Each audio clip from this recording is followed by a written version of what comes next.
शिंशपा वृक्ष से विक्रम ने पहले की भांति ही बेताल को नीचे उतारा और उसे कंधे पर लाद कर चुपचाप आगे बढ़ चला। कुछ आगे चलने पर बेताल ने फिर मौन भंग किया।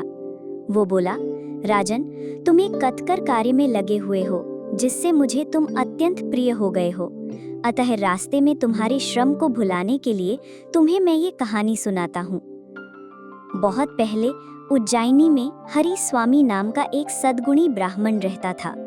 वो राजा पुष्य सेन का प्रिय सेवक एवं मंत्री था। उस गृहस्थ ब्राह्मण की पत्नी भी उसी के अनुरूप थी। हरि स्वामी की 2 संतानें थीं। बड़ा देव स्वामी नाम का एक पुत्र और छोटी एक कन्या जिसका नाम सोमप्रभा था। सोमप्रभा बहुत ही सुंदर थी और अपने रूप लावण्य के लिए प्रसिद्ध थी। जब सोमप्रभा के विवाह का समय आया तो उसने अपने पिता से कहा, पिताश्री, यदि आप मेरा विवाह करने के इच्छुक हैं तो किसी वीर, ज्ञानी अथवा अलौकिक विद्याएं जानने वाले के साथ करें, अन्यथा मैं किसी और से विवाह नहीं करूंगी। ये सुनकर हरि स्वामी उसके लिए उसकी रुचि का वर ढूंढने के लिए चिंतित रहने लगे। उसी समय राजा ने हरि स्वामी को अपना दूत बनाकर दक्षिण देश के एक राजा के साथ संधि करने के लिए भेजा, क्योंकि वो राजा युद्ध करने के लिए तैयार हो रहा था। जब उसने वहां जाकर अपना कार्य संपन्न कर लिया तब उसके पास एक श्रेष्ठ ब्राह्मण आया। उसने हरि स्वामी की कन्या के रूप लावण्य की बात सुन रखी थी। उसने अपने लिए उसकी कन्या की मांग की। हरि स्वामी ने कहा, मेरी कन्या पति के रूप में या तो अलौकिक विद्याएं जानने वाले को या ज्ञानी अथवा वीर व्यक्ति को ही स्वीकार करेगी, अन्य किसी को नहीं। अतः आप बतलाएं कि आप इनमें से कौन है।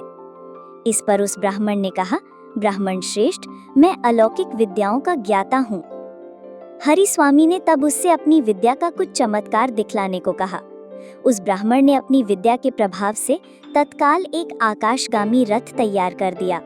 फिर उस ब्राह्मण ने हरि स्वामी को अपने उस मायावी रथ में बैठाया और उसे स्वर्ग आदि लोक दिखला लाया। इसके बाद संतुष्ट हुए हरि स्वामी को वो दक्षिण देश के राजा की उस सेना के पास लौटाया जहां वो अपने काम से आया था। तब हरि स्वामी ने उस अलौकिक विद्याएं जानने वाले पुरुष के साथ अपनी कन्या ब्याहने का वचन दिया एवं 7वें दिन विवाह की तिथि निश्चित कर दी। उसी समय उज्जैनी में एक दूसरे ब्राह्मण ने हरि स्वामी के पुत्र देव स्वामी के पास आकर उसकी बहन से विवाह करने की याचना की।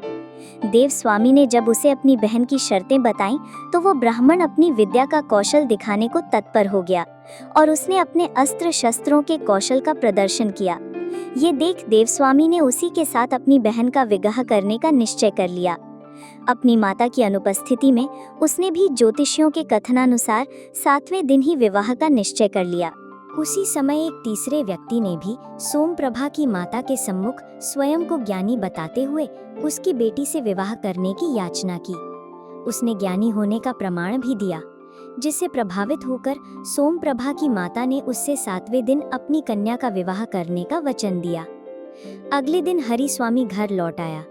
आकर उसने अपनी पत्नी और पुत्र को बताया कि वह कन्या का विवाह निश्चित कराया है। इस पर उन दोनों ने भी अलग अलग बतलाया कि उन्होंने क्या निश्चय किया है।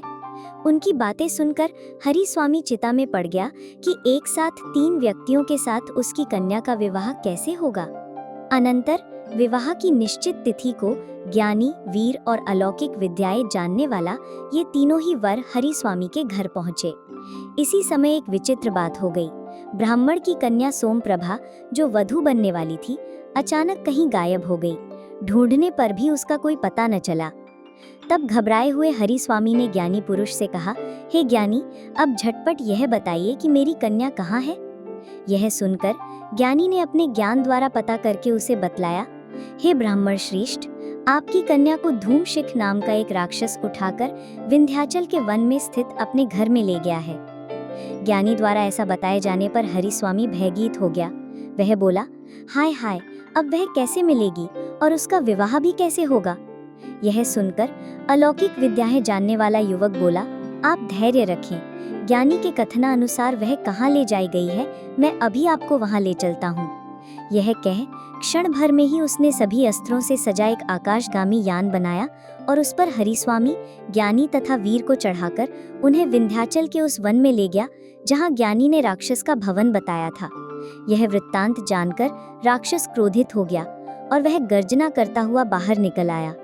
तब हरि स्वामी के कहने पर वह वीर पुरुष आगे बढ़कर उस राक्षस से लड़ने लगा।